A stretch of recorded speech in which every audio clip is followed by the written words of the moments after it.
pursuit. In pursuit. In pursuit. In pursuit. In pursuit. In pursuit. In pursuit. In pursuit. In pursuit. In pursuit. In pursuit. In pursuit. In pursuit. In pursuit. Welcome back, family. I'm your host, Alexis, joined as always by my brother in Christ, JP.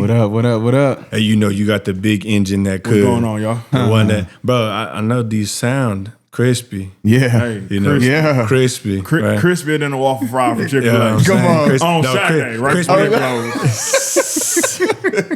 No, crispier than that cat. Y'all seen him, the chicken, the fried chicken cat? Look at that there. He from the boot too. You ever Okay, seen him? word. That's how he be on his like, yeah, look at that there. Crispy. Crispy, That's how, look at that there. crispy. That's Yes, that's how the sound been, son. He got some stuff for y'all today. We was hanging out on Saturday. Like I was saying, like we came together. I'm always inviting them to come through. Like, let's hang out, watch college football, all that type of stuff. Because it's the guys, right? So, Thanks. JP had to go celebrate Pops because Pops turned 50. Yeah. They was in there. They was in the sir. booth. They was He's in the 5'0". Cut up. 5'0". Only thing he cut up. missing is the 4. Yeah.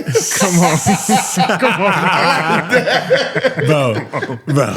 Come on. We working on getting OG here though, right? Yeah. For Yeah, an episode. yeah. We got some Yeah. schedules and stuff. We're gonna talk about. We're gonna we talk gonna about get that that after worked for out. sure. Bro, crazy to think, man, like how milestones happen and what's a big deal and when it happens, all that type of stuff. We record episode 30. JP go and celebrate the 50th birthday of Pops. So it was just a great weekend for him. And he ready. Man, He ready. no, we ready. I'm ready for He it. said he gonna come. He gonna tell the podcast. He gonna tell it. That's what he said. He gonna do what? He said he gonna do it? He gonna tell the podcast up. Oh yeah. Oh yeah. cool with that. All right. We ready for him. We ready for him. Let's- Hey, I'm gonna have a special button ready for you. However you want it, dog. He ready. No, ready. it's always so much fun. And bro, episode 30 was a special episode, and the brother that came through and shared is a brother that I've been through a lot with, and so it was cool to like went back and listened to it and was kind of like talking with some stuff and real just being grateful for the season that we're in right now. Yeah. You know, though that reflection, some people might look at it and be like, well, y'all seem like y'all still upset about it. And I got to go down into my heart and turn the parts that are still stone into flesh as often as I can, because that's what forgiveness is. Forgiveness it's not an overnight thing, but it's also something that you can work out with the Holy Spirit. 100%. If you're somebody who says that yourself, I'm governed by the Holy Spirit, you can work it out. So glad he came through. Good convo. Longest episode. Longest episode we recorded. But really, bro, that first like 45 minutes, we was just cutting up. Yeah, we was just having a good time. You know what I'm saying? So it was good though. That's the type of episodes I like to have, bro, where we just get on, we like laugh and have fun. That was a fun one. That was a fun one. So today's episode, though, bro, I'm excited about it. Episode 31, right? Before I get into it, like, share, subscribe. All the things. Do all the things. All Make the sure things. you rocking with us. You know what I'm saying? We don't do it from a space of like we want notoriety. We don't even check the analytics. We don't look at any of it. The reason we want you to like, share, and subscribe is because it's gonna help another brother or sister, whoever it is that needs to hear a message like this with the guests that we have. You know, we want Christianity to be authentic. Yeah. We want people to know people go through real life stuff and are Christians, right? Yeah, it ain't just la la la la la. Yeah. la, No, la, like- la, I gave my life to the Lord. Yeah, you know what I'm saying? When you get to the Lord. no, what's the more to come? You gotta hit the more. Hey, when you're a Christian, you know what I'm saying? When you decide to give your life to Christ, that's the noise that you should that is expect. right. You know what I'm saying? That's what's going on. But today I wanna shout out this brother, and I'm gonna tell y'all, bro. I'm telling you, this Connect group is the best of all time. It's the GOAT. No, we got another one. Another one from the Saban group. The Saban Connect group of Blake and Poppy. I'm telling you, those two brothers and what they did, no matter what happens, because there's been some weird stuff that's happened in the church in the last few months or whatever. But no matter what happens and all of that Connect group was the greatest Connect group of all time. I don't care what nobody talking about. What they did for all the young men, older men, whatever, all through that time, and the healing that took place, and the elevation and the edification of the Lord, and the leadership that has been birthed out of it is fantastic. It's the greatest of all time. This brother, I remember this brother coming in smiling ear to ear. You know what I'm saying? And just having just such a beautiful spirit about him, and what he brought to the table whenever we was having these conversations is just real, like childlike curiosity, and being in a spot where it was just like he really was embodying Matthew 18. I love this brother and what he stands for. From that season to right now, you can see that the growth is obvious, right? He went from being somebody that was just part of the church, attending the church, to being somebody that's a real leader, servant leader of the church, hands to the plow. He makes sure that with the service host team, the message goes out every week. If you're going to be part of the service host team, he was a brother that's like, okay, we got 4 services today. Okay, I'm gonna serve all 4. Come on. Like, goes to Stag. He's everywhere, all over the church, and he's hard to miss because in his spirit, he stands 7 feet tall. Come on. Like when it's like he walk in, you're like, oh dang, there you go. Like, and it's never been anything but love. I love this brother. I'm thankful for this brother. Without further ado, our esteemed guest, Come on. Armani. Come on. Yes, sir. Man, I appreciate that intro, man. Thank you so much, man. Alexis, like, I love you, bro. And I love you too, brother. I'm honored to be on you guys' platform. Yes, I appreciate sir. y'all for even having me. Thank y'all. No, we appreciate I appreciate you, y'all, bro. brothers, man. Man, welcome. You know what I'm saying? Yeah, It's the In Pursuit podcast.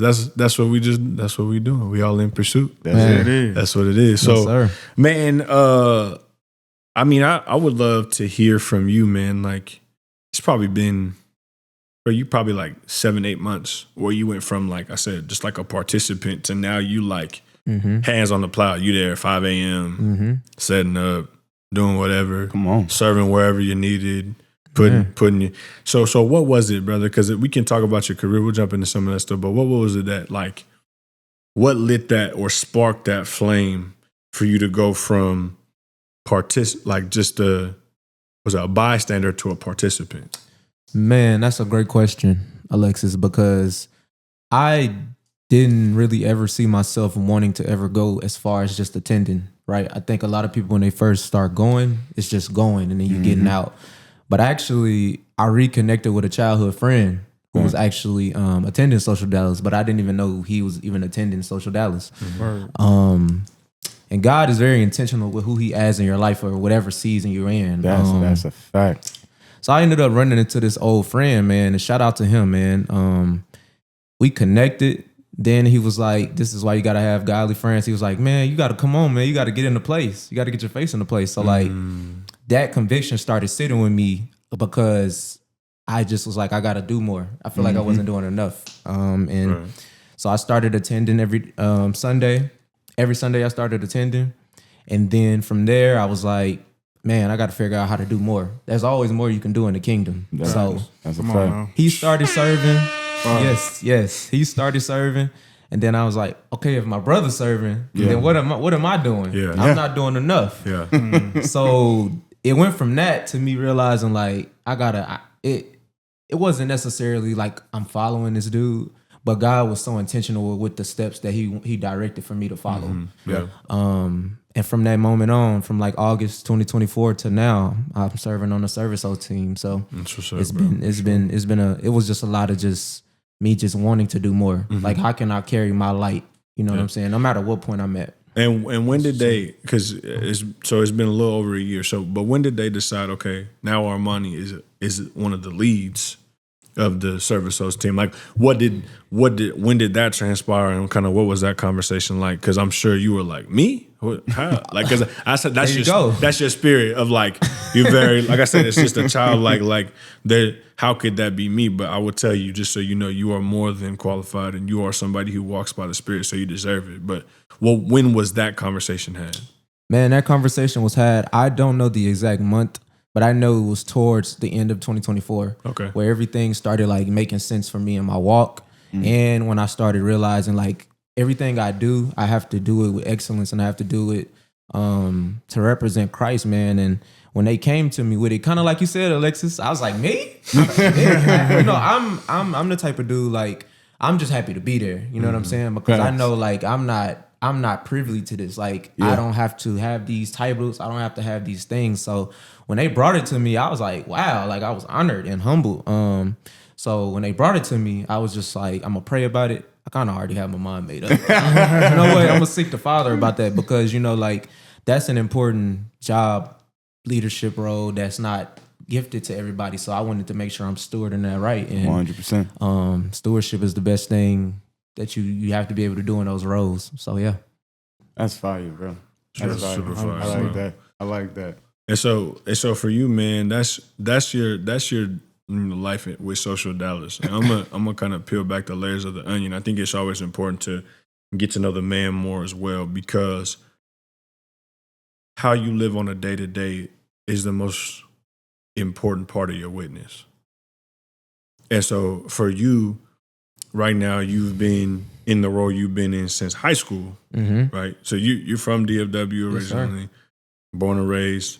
And then when you was 17, you got involved in helping in the school system, job, you know, and then as you kept going, you got elevated, you know, in the role that you're currently in. So now in your day-to-day, you lead an after-school program, but it's a little bit more advanced than I don't know, most of the time after-school program, it's like 3 to 5, and it's just like, go play with a bunch of toys. Like yours is structured. Yeah, yours is a lot more structure. So talk about that, and then I'll kind of ask you a couple more questions about that. But like, how does one go from high school, working in the school, to now being in the spot that you're in where you're doing what you're doing? Man, it's just honestly carrying that same heart posture of just like, and I'll be honest, like I didn't always have that mentality of the seriousness of my role. Like I kind of just took it as, oh, I'm just working with kids, you know. But the more you realize the impact you're having on kids, the more serious you start to take it, because you're responsible for a small chunk of something they may not be getting at home. That's a fact. A lot of kids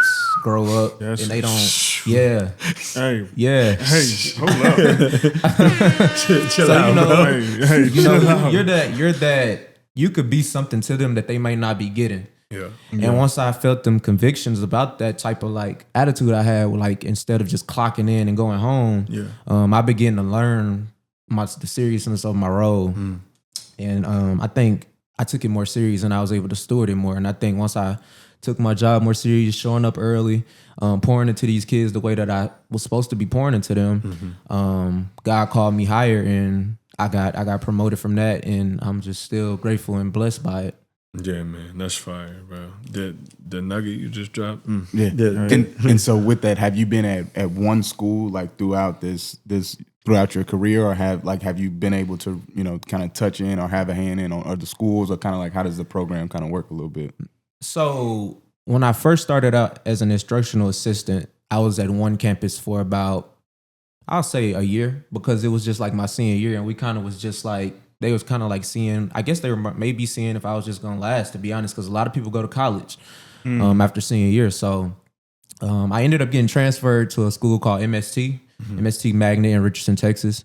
And man, like I had this great leader who just like, she brought the things I thought I had as a leader, I didn't have those qualities. Like she was just she was a light. Like I'll just say that. She was just a light. Nice. And that makes you want to work hard for somebody, knowing that they're a light and they're not just doing their job just to get through the day. Because let's be honest, we all have had bosses that's just like, you like, dang, dude, like that's all you're gonna give to them? Like, you know, you making me not want to, you know, Take them out back. yeah. Like it's like, Catch it straight. man, you know, we've all had that boss that just kind of like, oh, you know, lollygag, don't really take the job serious. that's a But fact. Could care less if you there or not. yeah. And I think what I learned from her, I carried over into my transition as a site coordinator. So to answer your question, I've been at the same school, which is MST, for like, I want to say 4 years now. Okay. So you've been at 2 campuses in total, but the one you've been at now, you've been there for 4 years. Yes, sir. When did you get? So now you are the head over the entire staff, and there's about 110 kids that you ultimately falls on you as a responsibility, right? And that's probably a weight that you bear. Is that? Let me ask a question about that before I dive into that question I was about to ask you. For you, like, what does that look like in your prayer time? Like knowing that you are responsible for the kids, but then also knowing that you have to steward over all the people that are working with you and for you. What does that do to your prayer time? Has it altered it at all? Is there something specific that you do because of it, or like kind of where does that put you with your prayer life with God? Man, I think for me, it's always just being in the right presence, right? And that's sometimes that may look like journaling before I start, or that may look like listening to worship music just to get my spirit calm, because it's certain things that are happening with these kids, man. You like, man, you know what? If you was at home with me, I don't know what you might get a whooping or something. The man. rod of discipline. Yeah, there you go. Going for it. All jokes aside though, man, it's just about praying, God, like allow me to serve these children, but allow me to serve these people. That's the heart posture that I have to keep every day, because if I go in there worrying about myself, I already lost the battle. Because I'm responsible for other people. I'm not responsible for my own feelings. It's some days I don't want to show up, and it's some days I got to put that to the side and fight my flesh and just be like, man, like I really get to do this. Like I don't have to work with children. Like I'm responsible for the minds and the development of a child's mind, how they see me, even as a believer. Because sometimes you got to be careful in the school system with the way you word your ways about your walk. So. Yes. I always take it back to JC. I call Jesus Christ JC. So they know that I'm a follower by the way, I implement it into work. So Yeah. That's Yeah. what's up. Yeah. That's fine. I couldn't work in no school Because, system. man, I'd have been hitting him with that look here, buddy. Take 10 seconds by your head. yeah. Hey, the things you asking me for, I don't know one person that can. I got enough for you. Bro. That's a fact. Yeah. It's a lot of redirection. Yeah, they would get us in trouble. Now you can't tell them about your head at school. They'd be like, "Did you see who was it?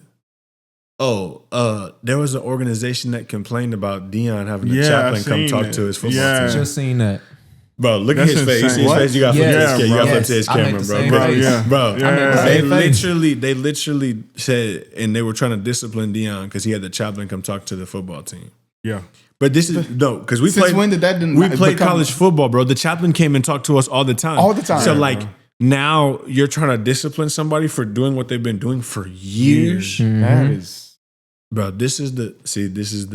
But isn't that kind of crazy, though, bro? It's the evil Like, that we live in. Like, no, wild, bro. facts. Like, bro, bro, I remember, bro, like, growing up, I guess, like, if you, I don't know, like, even when I wasn't, like, a real follower of God, I always respected, like, hey, bro, that man praying for his food, be quiet. I like, It's you know the what I'm little saying? things. Yeah, it's like, Yeah. hey, bro, like, hey, we around the pastor, like, hey, tighten up. Yeah. Like Facts. respectful, like and I mean, and just like respecting what the other person may believe in. Like, Right. Though I around that time I was wild. You didn't believe. I didn't believe for Right. sure. Of course. Right, but man, like now I even got to hire like Regard because everybody shut up. I'm in and out. Right. But it's a stand to the witness still. It's a stand to the witness still of what you're supposed to do to this day. Though a lot of stuff people be talking about is heresy, I still have to be like, oh, that's your belief. Yeah. Like, Yeah. now if you start trying to mock God, see, now we in a different conversation. yeah. But like, if you're peacefully doing whatever you're doing, I'm like, all right, bro, like my heart grieves for you because you're deceived, but I can't be like, I'm not gonna fire you up. Yeah. Yeah. You know what I'm saying? Like, And honestly, bro, I think that just comes down to the work of like God doesn't need you to defend him. 100%. Like for sure. Like he doesn't need you to defend him. But at the same time, bro, like it stirs something in your spirit. Like when you hear somebody like just get it completely wrong. Like for example. story time. Yeah. I was on TikTok today. Yeah. And this dude was just talking about God. And he was just saying, like, yo, like, y'all need to wake up. Like, whoever is telling y'all that y'all won't face judgment when you close your eyes. Like, as soon as you close your eyes, you facing judgment. You're going to go meet Jesus. Like, they lying to you. There is no, you're asleep and you're going to wait 10, 20 plus years. And like, nah, bro, like, it's now. Like, once that flat line hit, you up there, bro. Yeah. Yep. And a dude was in the comment section and he said, and I'm not gonna lie, bro, this baffled me. And like he's going in, gives a whole thing. And I'm like, bro, we on TikTok. Keep moving. Phew. Facts. But bro goes in, he's like, well, I believe that when we die, we talk to God and then he sends us right back down. Like, bro. see? Like reincarnation. Like I'm like, bro, that is never discussed in the word, No. not once. Bro, that is wild. Reincarnation is crazy. If I may. You may. If I may. Luke 16. Verse 19. The parable of the rich man and Lazarus. Jesus said, there was a certain rich man who was splendidly clothed in purple and fine linen, who lived each day in luxury. At his gate lay a poor man named Lazarus, who was covered in sores. As Lazarus lay there, longing for scraps from the rich man's table, the dogs would come and lick his open sores. Finally, the poor man died and was carried by the angels to be with Abraham. The rich man also died and was buried, and his soul went to the place of the dead. There in torment, he saw Abraham in the far distance with Lazarus at his side. The rich man shouted, Father Abraham, have some pity. Send Lazarus over here to dip the tip of his finger in water and cool my tongue. I am in anguish in these flames. There you go. That's perfect. Bro. Bro, that's literally, bro. So how you gonna say what kind of reincarnation is that? No, bro. You go and you either gonna be there sitting there with the saints like Father Abraham, or you gonna be in anguish in them flames. Man, bro, That's it. And it's so cut and dry, bro. Like honestly, bro. And when I mentioned that, bro, is because like, bro, like when you hear stuff like that, you be like, bro, what book you reading, man? Not this one. Like what? Like hey, come, like real talk, bro. Let's sit down. Like what is- bro, I will buy you a coffee and you just come sit down. Let me open this word for you. Yeah. Because like when we talk about like huge like wrongs from that, I'm like, bro, let me go visit your church. Yeah. Because something is wrong. Like that is not discussed In this book. In this book, reincarnation At is all. not even. Only one who died was Jesus Christ. That's it. Only one. Not you, buddy. Yeah. And then he went back up. So Yep. that's the thing too. Even that, like, there are other accounts of resurrected people, but it was done by the power of Yahweh. Yes. Amen. Lazarus got resurrected because of Jesus when he was walking on this earth, Yeah. right? And Elijah also resurrected somebody while he was walking around also. So like, Oh, then Jesus resurrected the little girl. yeah, and the little girl, and Yeah. the little girl. There was also that the woman who had the issue of blood had been bleeding for 12 years. The little girl was 12. On the way to heal the little girl that was 12 years old, he heals the woman who had the issue of blood. The little girl dies. Yeah. He goes there and raises her from the dead and said, Wow. my child, rise. Yes. So All through at the power end of the day, all through the power of Christ, not, Yes. oh, I'm going to go face judgment and then I'm coming back just- down. You not coming back, gang. Yeah, bro. Yeah, I'm sorry, man. I hate to break it to you. No, it's yeah. You know what I'm saying? I'm sorry. It's over with for you. it. Bro. It's done, bro. Hey, tighten up on your theology, bro. Like, Tighten up, tighten bro. up. Listen, It ain't no Listen, I second just- chances, man. Yeah, I just bro. couldn't imagine, bro, because I know like what our chaplain, like the role that he played in our team dynamic. Like I couldn't imagine, like, because I mean those seasons, like it, bro, like I couldn't. demonic. It's just crazy, bro. Demonic. Like That's real just talk, crazy. bro. Like I even think about it, bro. Even for rugby, we had a chaplain. Bro. Rugby, we had, and it was on our forum saying like, "Yo, who is your team chaplain?" Yeah, Hey, give Mr. Chef. He come from ministry. He always buying us peace. He always buying us right. Hey, bro, have him come. and I, bro, Boom, done. Easy. Minister Lance was like he was like one of the coolest dudes, bro. He was just a different kind of character, but his man just joy, like it just bro, like it was so contagious all the time. Like so I could not imagine just Like real talk. I remember like I think I've met a couple of pastors like who were like they were teachers and they coached the sport. It's Coach Force, yeah. I'm not the man that I am today. Obviously, I went through a lot. You guys all know this, and especially if you've listened to our episodes. But I'm not the man that I am today without the chaplain from Sacramento State. So without Otis Amy and Justin Weldon and Jacob Douglas, I'm not here. Facts. You know what I'm saying? Yeah, I don't believe in Jesus without them. They show me the gospel first Yeah. and allow me to be in the spot now where I am today. Real talk, I'll make the same declaration. I wouldn't be here without John Shackelford. That's it. Hey, I probably wouldn't have married my wife without John Shackelford. Amen. He the first one to Well, because he told you, hey, brother, tighten up. tighten up. Tighten He told up, me man. straight. He was like, "Hey, bro, what are your intentions? Yeah. What you mean? I know I see y'all chilling. You chilling with your wife. My girlfriend. You chilling with Ryan. Like, okay. But if you ain't talking about marrying her, kick rocks. Yeah. Wow. With no shoes on. That's the kind of Hey, no shoes on. no shoes on. Kick rocks, No with, shoes kick on, rocks with bro. no shoes on. And bro, like when I that heard that, I was like, that was my first, like real talk, that was my first time hearing somebody go like, oh, like, and it was unexpected because I'm like, bro, I'm here for the peace of my dog. Facts. I'm chilling. Yeah, Yes, man, sir. try to stay out the way. Tighten up, bro. Yeah. And from that point on, bro, like I had that revelation that it hit my spirit, and I was like, all right, like, you know what? Hey, Miss John, I'm gonna be out here every other day. Let me hear you. Let me talk to you. Right. So I want to jump back into Armani. Somebody said something very powerful while it was on the mics with us. I said that your part of the ministry may not be from the stage, Yeah. and a lot of people want so bad. A lot of people jump into and rush into, like, maybe you do have a call of ministry on your life, and if you do, I pray for you, and I pray that God meets you in that space. And there's a timetable. Like, you don't like like a perfect example of this. 28:19. Philip Anthony Mitchell started preaching. I think it was like 13 years ago. Yeah.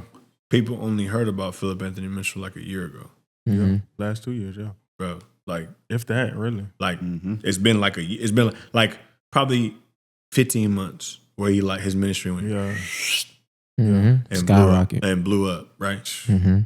But this man has been faithfully serving the Lord. Yes, he did it from the stage, so it's kind of off my point. I'm saying, put your hands to the plow wherever God calls you in the season he calls you. Amen. What's going on, family? If you're seeing this right now or you're hearing this right now, you're about a quarter of the way through the episode. First and foremost, thank you for being with us up until this point. We do appreciate it. Keep on listening because it's only going to get deeper from here. What we would love for you to do right now is go into the comment section and put what stood out to you the most so far. Give us some things that you might have questions about. We would love to hear some more of y'all's feedback, and I hope you enjoy the rest of this episode. And so, Armani, you've embodied that. So can you talk about what it's like to carry the responsibility of a man of faith in your job, but also with the service host? Kind of what has that been like? What is that aspect of your life been like as you've walked in this season that you're currently in? Man, it's just been a season of learning, appreciating what I have, realizing that I don't need to worry about what's ahead because God is blessing me with what I have right now. The stewardship again, man, like working, I'm responsible for so many people's like imagery of who God is, and that's done in my work, that's done in serving. So like for me, when I'm walking into work every day or I'm having a day or I'm serving and I'm having a day, I'm not doing it for myself, I'm doing it for God. So like it's always just keeping that heart posture, just knowing like, man, although, the weight of me or whatever I'm going through in life, I'm just knowing that God is blessing me with these different, tasks that I get to do. Because it's like I get to do it. I don't have to do it. You don't have to serve. That's really a calling. Like you got to have a servant's heart towards people because you're not always going to want to do it. But it's about serving the purpose, that God is intending you to be in, and you want to walk fully in that and be obedient. Hey, bro, it's crazy because I read something about that today. Boy, 2 Corinthians lining up with my whole life right now. Come on. Yeah. And it's funny you say that, bro, because what is it? 13:6, 2 Corinthians 13:6. He says, hold up, let me make sure I'm right. 13. Okay, 13:7. But we pray to God that you may not do wrong, not that we may appear to have met the test, but that you may do what is right, though we may seem to have failed. And what Paul is pretty much saying here, and God gave me this revelation, is like simply appearing to others to do well is missing the mark. Use the Holy Spirit within to do what is right. Here, however, Paul is saying, do what is right, not for our sake or to make us look good, but for the sake of God. For we will fall, we too will fall short.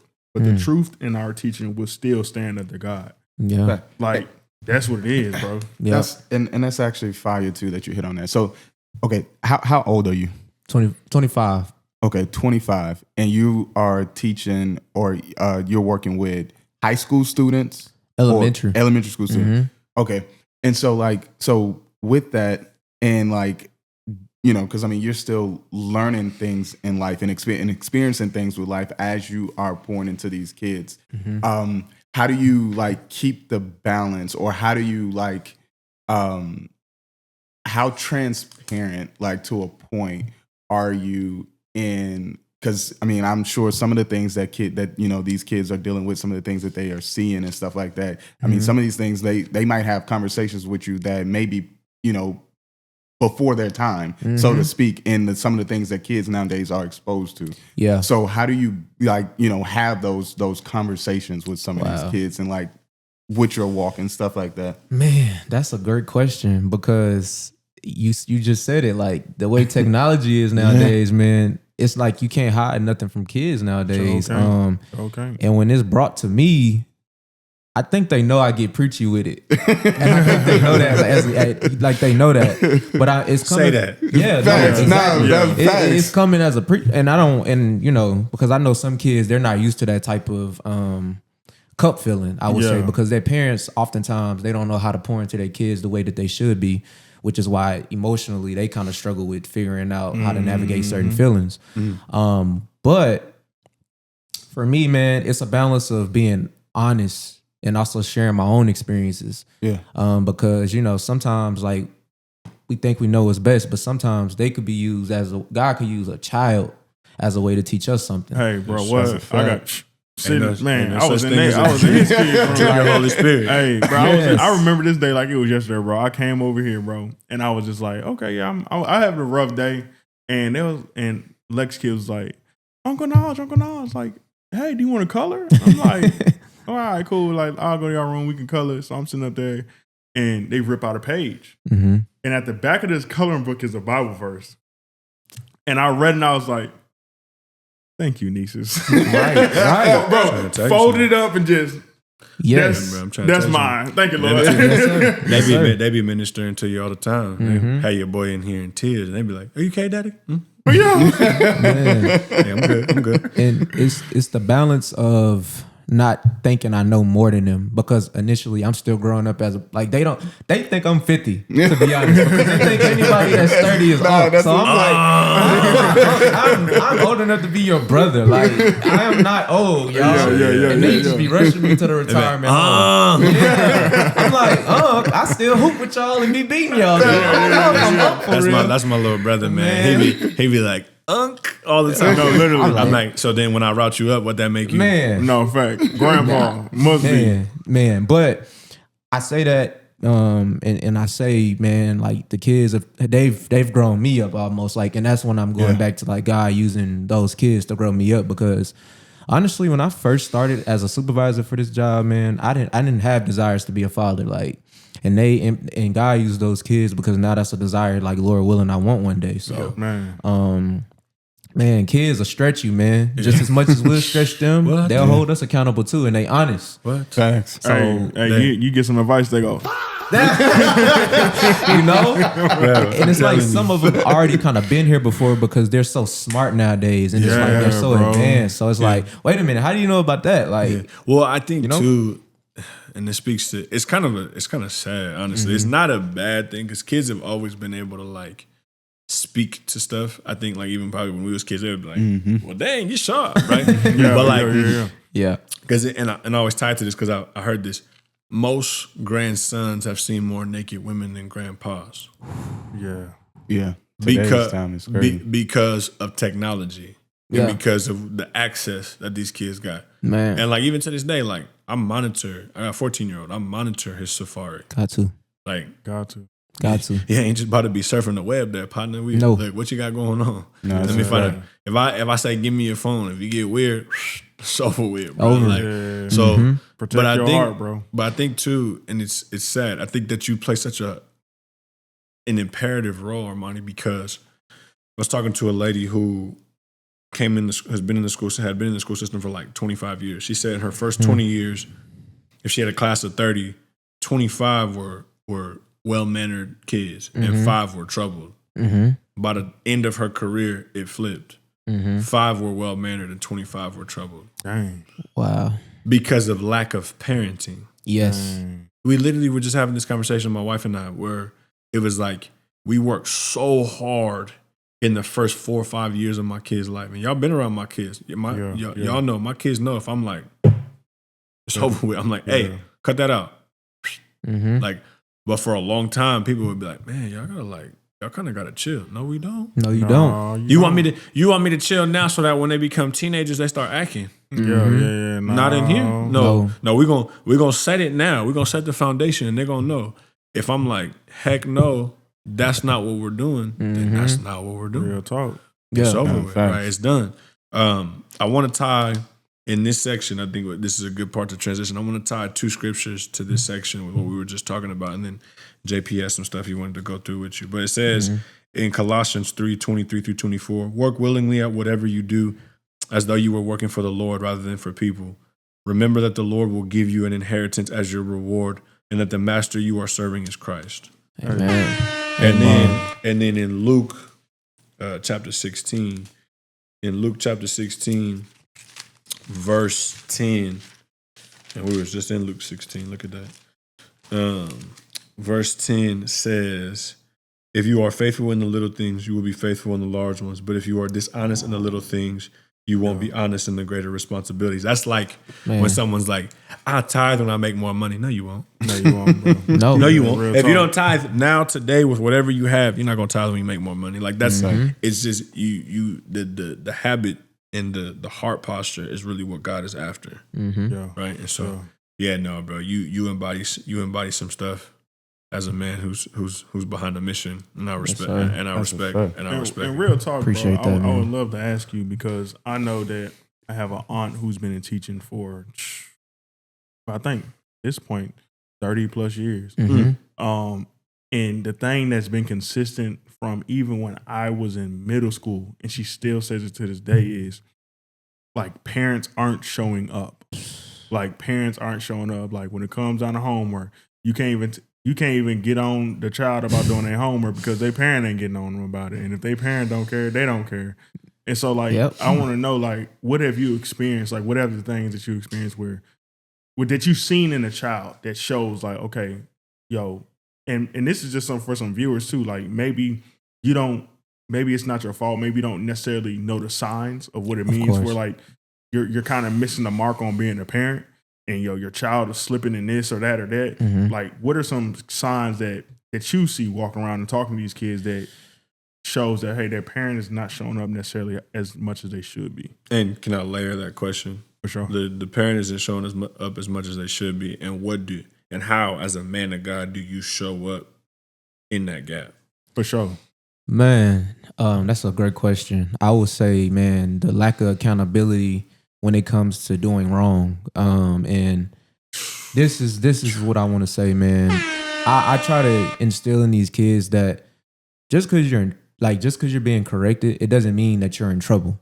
And too many times, oftentimes, like I That's a struggle fact. with that because like growing up, I didn't have that type of advice. Like you think when somebody getting on to you, it's not to better you or it's to harm you. Yeah. It's kind of like I see the lack of accountability and the ways that I step in. I literally had to tell a kid the other day, like, the weight, because it was kind of like just mean girl, bullying, not cool, stuff that's not cool. And I was like, just because I'm going to tell you this, that's not who you are. So whoever you think you are in your head, that ain't you. That ain't true. You got to do that. And if I got to be the guy that do that, I mean, that's just what I'm going to do, because I would want somebody to have that same honesty with my kids when I'm not around. For sure. That's just integrity. Like, you know what I'm saying? And I think the lack of accountability that I see on kids. Like sometimes I even will hear like when parents pick their kids up, they'll tell them, "I'm not ready to go home." I'm like, "Whoa."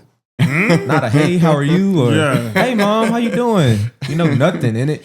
And we laugh about it, but it's kind of almost sad because it's like, for sure. it's just a lack of just small things. Like also, I want to add on like walking into a room and speaking.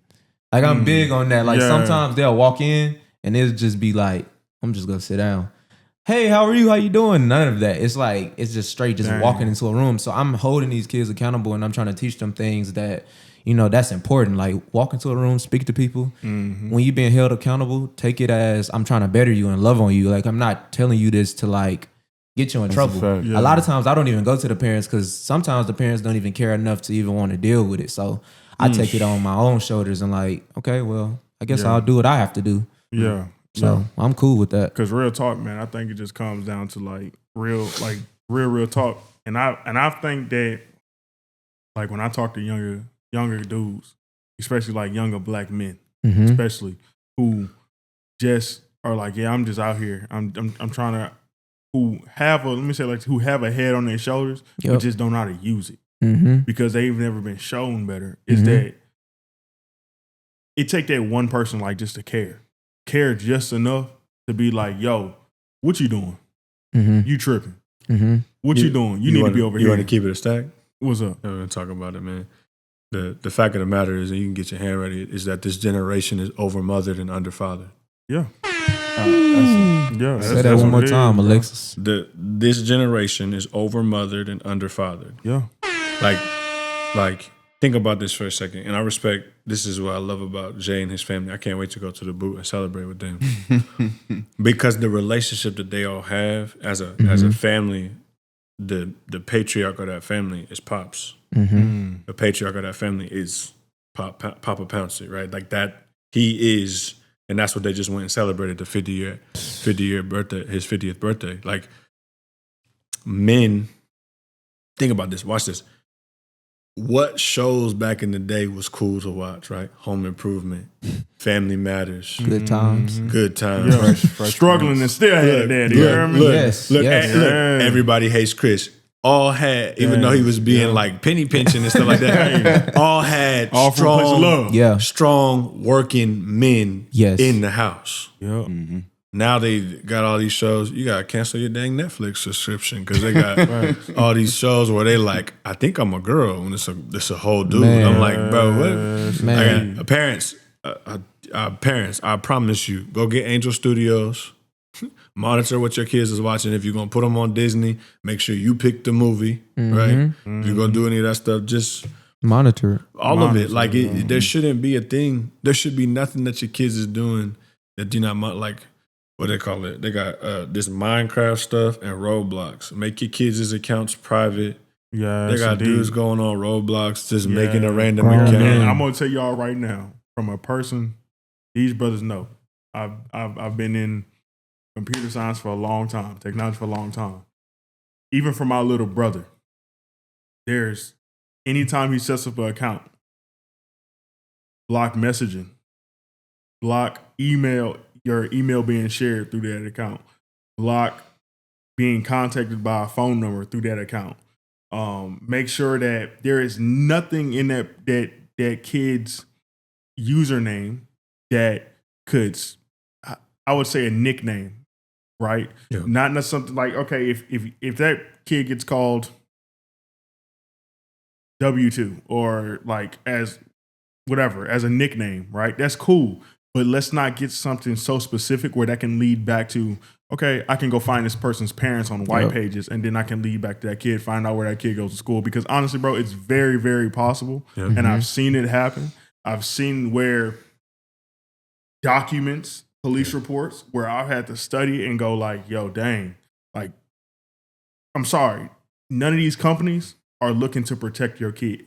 None of them. None of them are doing as much as they should. No. Like, it's they're not. It's very sickening. All they're trying to do is get you to purchase them gift cards to load up onto their account. Allowing each app to track. It asks you now today. I say Yeah. don't allow every time, but allowing each app to track activity. Yeah. Cross-platform to each other app. Like that. It's all a money thing, bro. Yeah, like money it's grab. it's Every all a money time. grab, bro. And it's crazy Every because time. it's like when you really look at Roblox, bro, and it's specifically for Roblox, because unless a kid is playing Minecraft, with, I would say, on a computer. Typically, Minecraft is very kind of secluded on Xbox, PlayStation, Nintendo Switch, and things like that, because those require a little bit more payment to get into those public things. But if a kid is just playing Roblox by themselves, don't freak out, because that's impossible for somebody to come into that solo session or whatever the case may be. But like, yo, these companies are never doing as much as they should to protect kids. They're always looking for the next cash amount to just swipe off of your card. Yeah. And don't let those types of companies parent your kids. Yeah. And I think that's the generation we in. Is like, here, take this tablet. Here, take this game. Here, take this service. Rather than being like, yo, hey, get off the game. Come with me. Let's watch a movie. Come with me. Let's go to the store. Pick out something you want, and we can do it together. Pick out a project we can do it together. Like That's a fact. Yeah, bro. Like That's a fact. we watched before y'all came. We watched a Christmas movie, and then like probably later this week, we probably do a Nerf gun fight or something. You know what I'm saying? bro. Like we be doing stuff in here. Yeah. You know what I mean? like, dude, and I think that's what part of like being present. Like, I look back at it and like, though my mom, my mom was a single mom, but like when it came down to like weekends, my mom tried her best to do something. Dave and Buster's. Yeah, Dave and Buster's like, hey, bro, we got something. 40. Well, back in the day, you can go to Dave and Buster's for $40. Put it. Yeah, nowadays you no can't more. do it. Yeah, nowadays. Not no more. That's Not one. no That's more. one swipe fight. You done. Yeah, Time to go, bro. You gotta go. But like, you know what I'm saying? Like, You gotta go to try. the unlimited arcades nowadays. What Yeah, you gotta do, bro. they got the arcades with like the $12 to $15 entry. Yep. Cider And cage. then, Yep. and then or they got like kid friendly versions of that too, where Well, you just yeah. you can take them inside the cage, but but after 9 o'clock, they gotta go. but like there's I forget what it's called. It's like push start go or something like that. Okay. Like that you could do, and Yes. that's out near here where you could just go entry in this game. Yeah. There's all you take them all over the place. I love that you brought up a good point, bro. Like the hands-on is so important, because like these kids, like you look in a restaurant, like, you know how we sitting here talking like this, they don't even not even engaging with the conversation. But a lot of parents don't know how to engage in with their kids' life because they so iPad out. Yeah. Like it's so they got so much technology. Yeah. And Put the iPad in the phone. Yeah. Like real God, They talk, don't bro. even know what's going on in their kids' life because they just so like this is all they do. Yeah. Honestly, So- bro, I think like, and I told Ron this, like, my wife, I said, bro, when we get kids, like, no tablet, no phone, no nothing, like at all until like maybe middle school, bro. Maybe. Maybe middle school, dog. Y'all Because, like, funny. It's like, Yeah, y'all right. boys, Look, dog. it's 'cause I ain't gonna stunt. Like, Give my camera. Hold I ain't on. gonna stunt. Both of them- I can't both promise of them, that. both of them said not till middle school. Okay. We both said that? You you yeah, right. bro, hey, okay. It's like, yeah. it sounds Not till good, middle- and It do. here's what I'll say. And they do the studies on like the problem is not the tablet. Yeah. Yeah. The problem is not the iPad. The problem is the lack of monitoring on the stuff. Like my daughters can't do anything on either one of my iPads without it notifying my stuff. That's fire. So they have things, but my kids, yes, they'll get on the iPad. Like even right now, they're on iPads right now because we're recording. So they got, I need them to lock in or whatever they got going on, right? So of course. But during the day when I'm here Monday and Friday. During the day, I'm like, put them iPads down, go play. Yeah. Like go in the backyard or go in your room and play. Yeah. Maybe tearing that room up, but like, you know what I mean? Like that, like it's not and I want parents to understand this. Stop letting these people that say they do studies and say they do all of this stuff, stop letting them guilt you into not putting your kids on the iPad. It's not. Yeah. And again, I don't think that's what I'm saying. I think it's more of like for development of a kid, like I'm gonna say at least like bro, like at least fourth, fifth grade. Yes. Because real talk, bro. I get it. Long form. Listen, I'm gonna tell you because it's good what you're talking about, and I don't want you to not stand on. I want my kids to be good, right? But long form versions of things is what you need. Like For sure. they don't get my kids don't watch Coco Melon. It's garbage. Yeah. Like Coco Melon, like literally, like all they do is they put so much stuff on the screen, colors, flashing, all this other stuff doing, and then they do the same beat over and over again. If you go and you listen to some of the stuff, it's all garbage. Instead, put on Out of the Box, put on Franklin the Turtle, put on the Berenstain Bears, put on Arthur, put on things where there's a plot, something that happens, a problem, and then they solve that problem. Make your kids think, or be like, nah, watch a movie. Yeah. Like, because then you have to sit.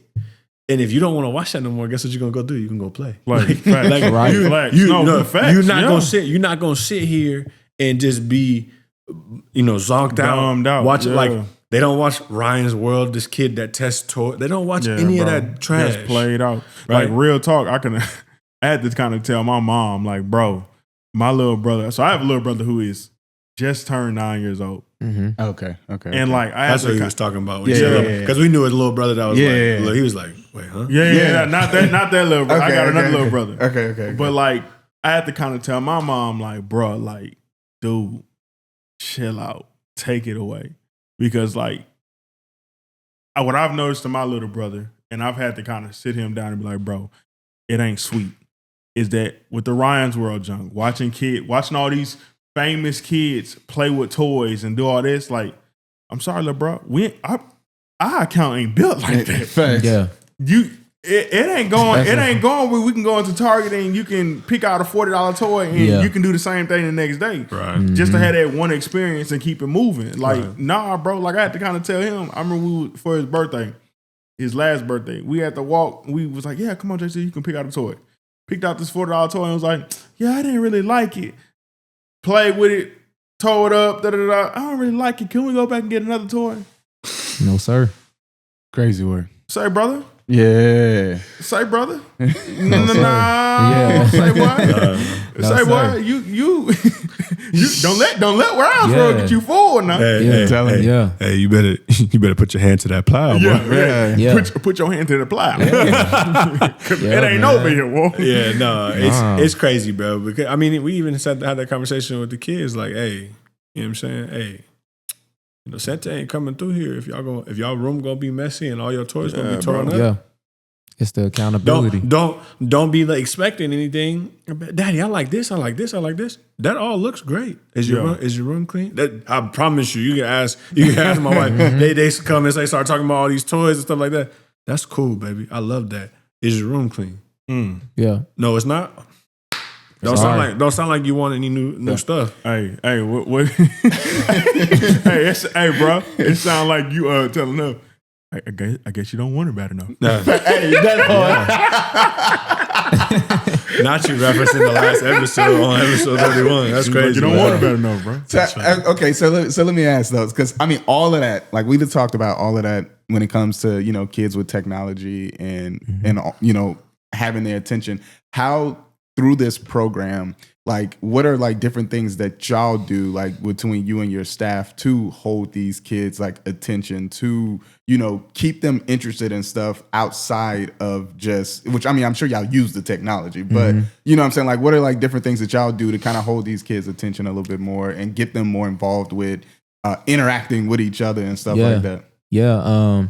We do games, like we do like Connect 4, Uno. I see them doing card games sometimes. So word Back to the searches. basics. Yeah, word Back to the basics, bro. puzzles. Yeah. Hey, Sudokus. what bro just said, it ain't that hard. It ain't that hard, bro. It ain't that hard, bro. Yeah, we just out here, bro. They don't like word searches, but it's actually challenging them. It's challenging their mind to learn big words, how to spell them. Yes. You got to look backwards for words. Like it's a true challenge. And sometimes, you know what I'm saying, arts and crafts is not really my strong suit. That's something that I just never really been like a true fan of, but I get it in a sense. Like it does, like it's some type of stimulation to their mind. But like the games, man, like they get real competitive, but also I'm teaching them how to like show good sportsmanship if you lose. You know what I'm saying? Just small different That's the stuff. one. Learn how to take a L. It's okay. You don't gotta throw the that's net what we both get. ways. I'm seeing it. I'm like, why you crashing? Like, why you throwing We still teaching the 14-year-old how to lose without this. Man, I'm like, I seen one kid throw the whole piece. I said, "Hey, brother, wait a minute now. We don't gotta crash. Just get back in there." Hey, what? Yeah. No, seriously. I'm like, brother, it's okay. Or the more to come. That ain't lose day. Yeah, no, seriously. Just start That's saying what it it again. is, though. But I'm trying to teach them that, you know, losses is a part of like growing. Like you want to get good at something, you got to learn how to lose. bro. Yeah. Like You just take turn that a with you. loss into a lesson. Every time. You know what I'm saying? That's what loss don't mean lost to me. It mean lesson. So Yeah. You can. It's an easy spin off of all of it. That's dope. That's how I get down with For that. sure, bro. All right, In Pursuit family, we made it halfway through the episode. We thank y'all for sticking out with us. Stay locked in. The conversation only gets more deep from here. While we here, take a second, like, subscribe, all the things, so that way you stay tuned in, locked in, and you ain't missing any episodes. So let's talk about his testimony. You wanna jump into some of Yeah, that stuff? yeah. Like let's really talk about okay. like so where you are today. Yeah. That's fantastic.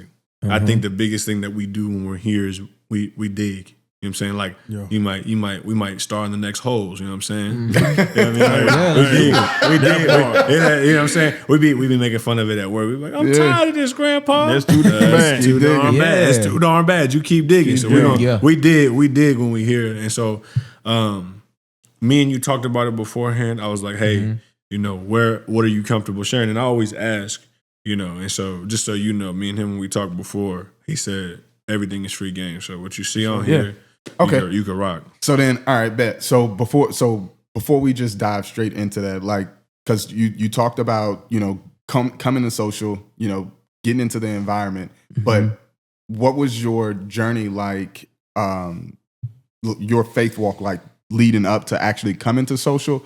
And then outside of just, you know, going to service and stuff like that, what were some things on the back end that you had to work out through, you know, between you and God within your walk? Some things that, you know, helped you out and, you know, kept you going and stuff like that as, you know, you start experiencing things. Man, so I had my first encounter with God. Like, I'm not gonna lie, like I don't come from a super Christian religious background home. No. And Yeah. like Sorry. you know, let's just be honest. And I He did. You did? I grew up in church. Hey, bro, that's a blessing, man. Hey, that's a blessing. Child up, man. That's what I be it telling is. them, be like, hey, bro, why ain't let me know, dog? Yeah, man, you know, lead a child up the way you want them to go, and they'll go. Hey, bro, y'all had this book this whole time. Y'all was tweaking. Yeah. You tripping? But I Sitting in the house. I grew up reading King James. It took a little minute for me to start to click. It started. Thou shalt not. Yeah. Took a little time for that to start clicking. And I What seen that- a few King what that James mean? is my time Yeah, too. what that mean? What does he mean by down south? What do you mean by that? Yeah, what do you Yes, mean by bro. that? Yes. You know, I had my real first encounter with God when I was maybe 19.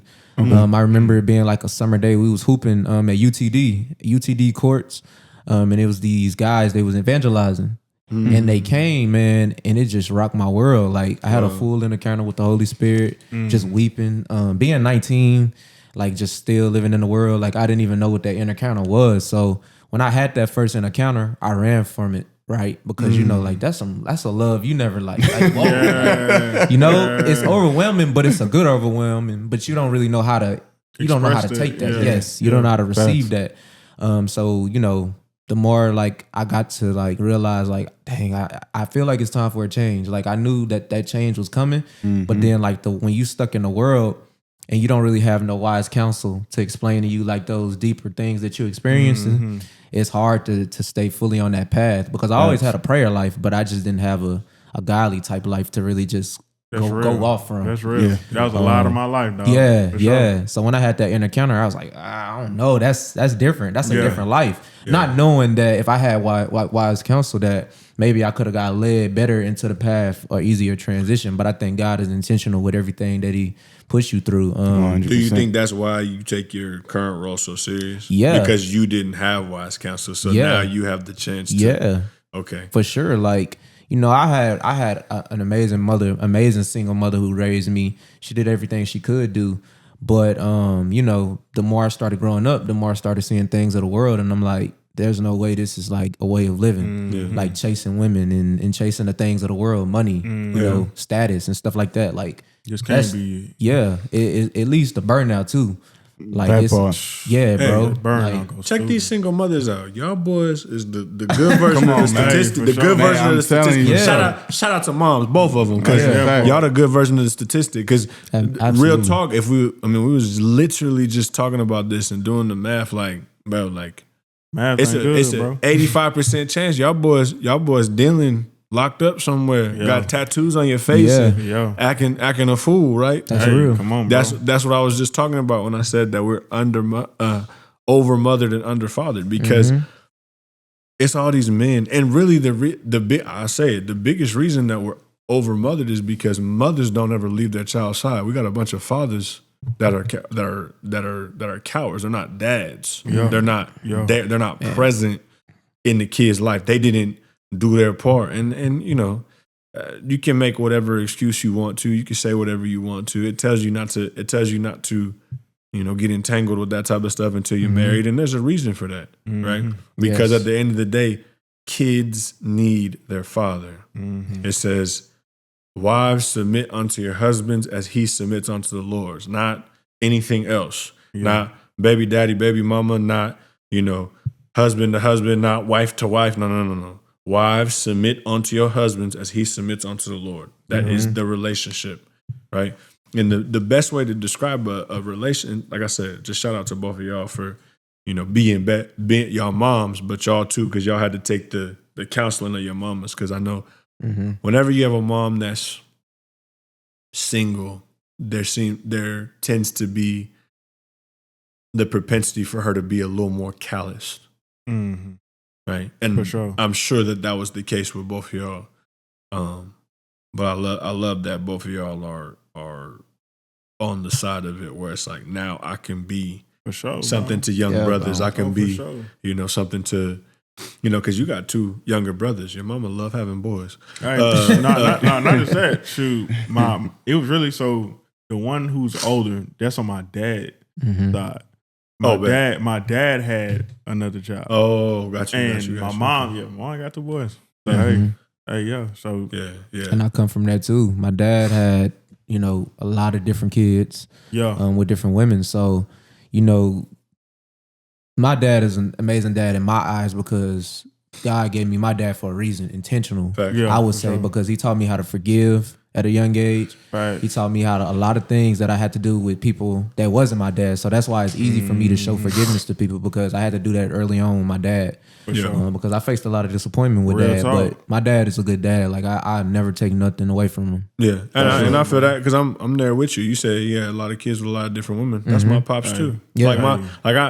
I tell people all the time. Like I talk to my pops probably every other day at this point. You know what I'm saying? His decisions that he made and the walk that he has right now is not with Christ. But I'm like at the end of the day, I will never forsake him because it says in the book to honor your parents. Yes. Now, honoring your parents don't mean do everything that they said, because if they're telling you to go and do something that's heresy, or they're telling you to go and do something that can lead you into the pit, that's you got to go the other way. But honoring your parents is making sure that as time goes on, the way that you lead your life is something that can be honoring and pleasing to the Lord. Yeah. Right. That's a way to honor your And parents. real man. talk, bro. Like since we talk about dad, like bro, I had to kind of tell my dad. My dad started popping up my high school graduation.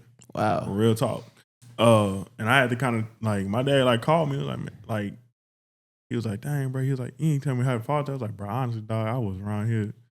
Just like maybe two years after my graduation, I was maybe 22, I say. And he was like, man, you ain't call me Father's Day. And he was like upset. I was like, hold up, bro. What's going on? Yeah. Right. Like, what's up? Like, Right. what's it ain't me. What's up? Oh. And like, I think what really kind of helped mend me and my pops relationship is that he was like, he understood that like, yo, you know what? That whole father-son junk, like, it's not dead, but that responsibility was 22 years ago. Yes. You know what I'm saying? So I'm gonna he did a really good job of saying like, look, bro, this was my faults, Mm-hmm. and I'm just here to be a man to man with you. I just want to make sure you know that I'm rooting for you, bro. Man, yes. And like with that, bro, they mutual respect of man to man. Like, bro, I love my dad now for that because it takes a 100%. different type of relationship. Because like, 100%. say, bro, you come to me with that. Say, son, yeah. hold on, bro. That Chill time is out. past. Yeah, that time is Yeah, past, bro. Like, and he honored that. And Yeah. I would say is, bro, I had to kind of tell my dad, I was like, look, just because you wasn't in my life, it doesn't mean that wasn't God's plan. Right. Like, bro, There you like go. it wasn't a debt. God gave me 52 cards. Mm-hmm. Hey, no, 51 cards. And Dad wasn't in there. you know what I'm saying? And Dad wasn't in there, I think bro. too. That's I a think fact. too. Like, I mean, you could maybe speak to this too, but like, I would actually love for you to speak to it. But I think like, even in a dad that was present and that was there, that what you talking about, I feel like it's so It's important. necessary. Like, It's you important. can't just still be like, I'm your dad. Don't talk Yeah. to me like that. Yeah. I'd be like this. I'd be like, Chill out. hold on a minute. Cause I got a whole overhead, dog. Like, For sure. I'm a grown man. I got kids and I got bills. Like, Facts. I love you. Yeah. And I'm gonna be a good son by my example. Yeah, But if I don't agree with you, I'm gonna tell you yeah. you wrong. Yeah, I'm not. Yeah. Hey, and that even goes for my mom now. Like, bro, Yeah, I don't hold no punches no more. Yeah. Because, hey, bro, I got bills. Yeah. I got not only do I got bills, but bro, I got a God who gave me an infinite second chance. Hey, man. And So, That's bro, a I fact. can't sit up here and just be, Yeah. hey, I need this from you. Can you do this? You get mad at me, cool, whatever. Mhm.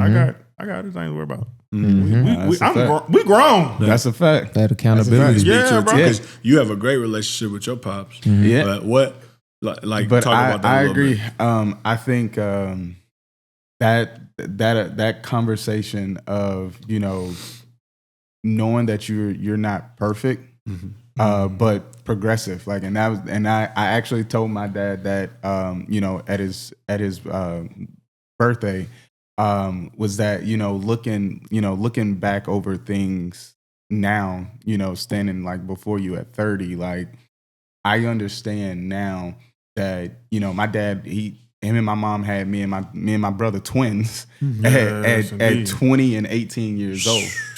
And so, you know what I'm saying? So they, you know, and neither one of them had the best examples leading into that. So, you know, like I understand now, like my dad came into fatherhood with scars from life. And then, you know, he thankfully, you know, he found God and, you know, he went all in on that. And that didn't excuse the amount of blows that he took even after that.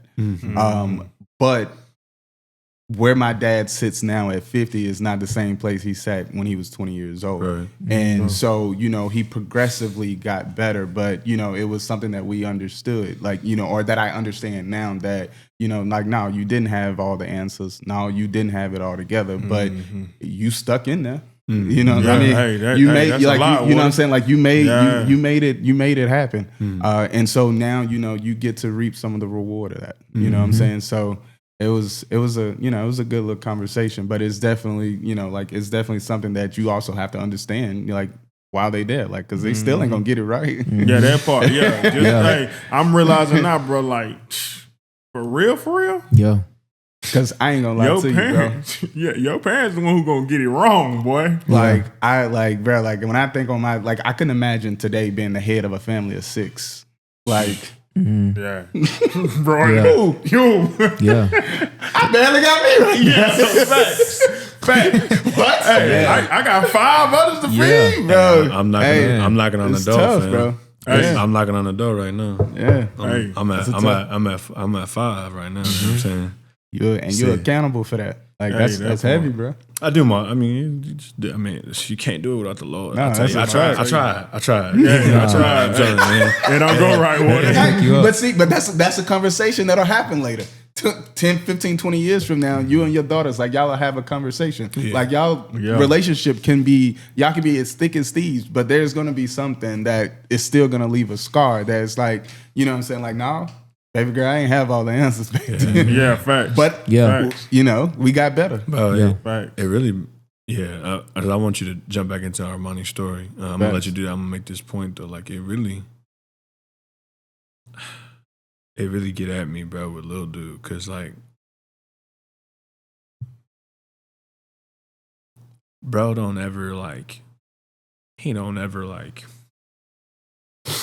he don't make anything that he's been through a thing, and it's so crazy because nobody at that age should have to just be like, oh, well, it's all good, like. Yeah. You know, you look at we look at everything, and I don't want nobody to be upset or offended, but you look at everything little bro been through. No real solid example as a man for 14 years. You know, I'm just thankful that God put me in a position where I can be that, but it's like, he's just so like, nah, man, it's all good. I'm like, bro. And in my brain, I'm like, no, it's not. Yeah. No, it's not. Yeah. It's not all good. But like, thank you. Like, I thank Jesus for your spirit. No, that's a I fact. thank Jesus for your spirit because, man. Yeah, that's a fact. Yeah. God That's a using fact. you, Yeah, Alexis. 100%. Like, man, bro. 100%. I'm moved by it, man. Praise I the told Lord. you that on the phone. I was like, Praise the yo, Lord.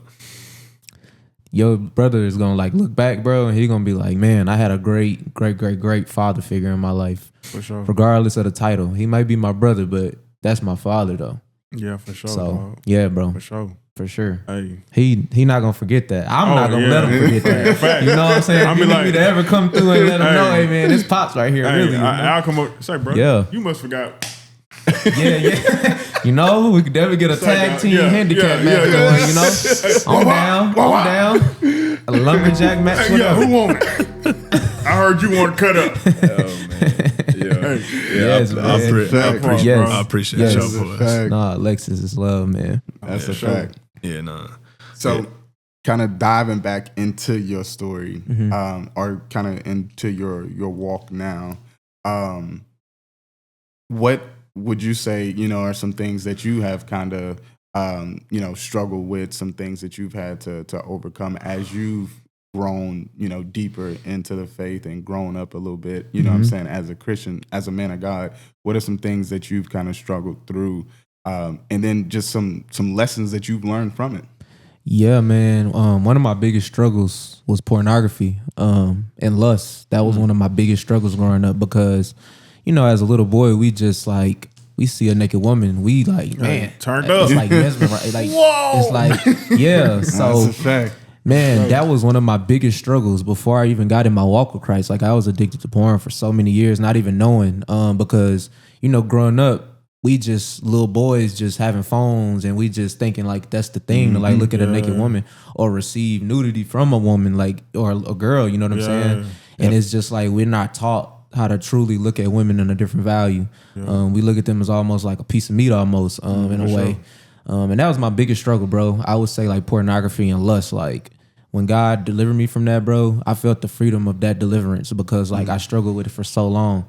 And I genuinely didn't know who to take that to because who do you take that to? That's a Especially in the fact, black right? community. Yeah. It's like, Yeah, it's man, normal. That's man, what you talking about, man? Yeah, that part. Yes, indeed. That's a fact. Yes, Yeah, like, indeed, that is bro. a you know what I'm fact. saying? Like I remember vividly like growing up as a kid, like picking up being in my pop's like back seat and picking up a CD of like, you know what I'm saying? Of Yeah. like a video of like me and my brother like, what the, bro? We sent it to dad. He like, why y'all going through my stuff? We're like, Pops is in the back seat. Like, That's a fact. It's out and open water. yeah, so it's like, and although you know what I'm saying, my pops he did the best he could with what he could, but it's just normalized, like to be addicted to that type of stuff.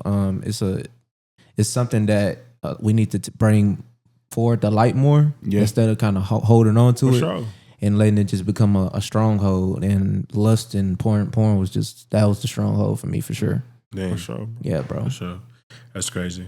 And so, like, what was like now, today after being able to overcome that, what advice would you give, like practical, like, and I can't even just say to like young men, but just men in general, like, what practical advice is that you would give to help overcome it and then keep it behind? Man, it's a lot of prayer. That's the most important thing. That prayer, man. You got to pray about those type of things, like 100%. because it's a deliverance that needs to be done. It's not just a I'm gonna pray this prayer and that's it. No, it's God might be waking you up at 3 a.m. to get you through that. Like that's a breakthrough He's trying to do through you. But I will also say, man, don't hide it. Like take it to a trusted counsel. Like take it to somebody. Don't hide that type of stuff, because the more you hide it, the more you like when you're in dark, when you're around like nobody and you're at home, you're just gonna hide it. Like you're not gonna ever want to bring it to the light, man. It's not an embarrassment when it's high in statistics. So like you're not hiding nothing. Like, this is what everybody dealing with. Yeah, That is a fact. yeah. Like you don't gotta hide nothing.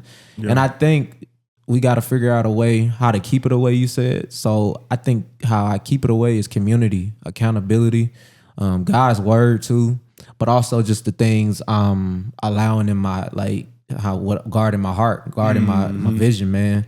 Not looking at, fix your algorithm. That's really all I could leave it at. Like, fix that algorithm. Like, if you unsuggest what it is that's on your algorithm, bro, you gon' not think about that type of stuff. And it's also just like plan your nights out the way, be intentional with your nights. Like if you struggle with it in the morning or you struggle with it in the night, figure out some ways to like cope with that. Working out, going to the gym. I said all last week, my wife was out of town. I asked that brother. I said, bro, I kept myself busy all last week. Yeah, fact. Keep yourself busy. Not from a space of like, because that's not, if you're talking about my struggle, my biggest struggle, it's not that anymore. It was at one point. And at the same time, brother, like the enemy comes to seek, kill, and destroy. No matter what it is. And so because of that, I'm like, no, bro, look, listen. Tuesday night I went to Top Golf with a bunch of fellas that are fellas of Christ. Wednesday night, I think we recorded. I don't remember what we did Thursday. We did something, or maybe we recorded Thursday. Wednesday we did something though. And then Friday, little bro went to play his game, to play at his homie's house. And when I was here, you know, I think I had the Xbox, right? Or whatever. And then Saturday I told everybody, hey, come through. Yeah. You know what I'm saying? I had brothers over here just hanging, and like it's I think that putting yourself in community is big too. I think that's a real big thing, especially when you're dealing with that. I agree. For sure. Because I would tell you, bro, like, bro, that is my struggle and has been my struggle for as long as I can remember. And I will tell you is that like now I'm like slowly starting to like figure it out. I'm finding patterns, one through therapy, because like, bro, it's like you said, like statistically it's so common, but it's the believer that understands that like, no, this is a problem. This is a struggle. Like I remember like growing up, like watching it, I never got convicted. Right. Now as a married man and as a man of God, like bro, I be quit. Shaking, bro, like toe up. And like what I found myself doing is like, yo, locking in on things that are away from my phone. Right. Like locking, like I have an app called Brick. Like I lock my phone. Like I have to go to the kitchen to unlock my phone. And it's like you just have to, what I've noticed is that you can't necessarily, when you catch yourself scrolling, be like, okay, look, I didn't look at this woman like twice. Let me it's too much. Lock it up. It's time to go. All right, bet. Now we locked in. Like, I agree. Like, or you just gotta, and honestly, bro, I think what I'm starting to notice is that like I can't do anything if I don't get up in the morning and like read my word. Amen. If I don't read my word, my whole mind be thrown off. That's how you start your day. Can you speak to the other side of it? Because I think the problem that a lot of people have with the whole thing is that people think it's always just a lust thing, but for you it was a control thing. Like a lack of, a lack thereof control that made you feel like you had it. So can you give practicality to? And I know you. That's something that you walk through, and it's not something that you struggle with as much today. So can you give some advice or some practicality to? Okay, if I'm doing it from a space of I have lack of control, how do I change that? I think you gotta identify it. You gotta understand what it is that, like, why you find yourself having the urges. Like when you can identify it, you can then know like, okay, like if it's your significant other telling you no and it's a rejection response, okay, well, now that you can identify that, now you can find something else to do, you know what I'm saying, to handle that rejection, whether it's reading something, whether it's listening to music, whether it's going to the gym, whatever it is, be able to identify what it is that is drawing you to have those urges. And I mean, even if it's scrolling on your phone too long, like identify what it is that's giving you the urge to want to go do it in the first place. Yeah. And that's a valid place to start. And then I mean, like y'all said, like community.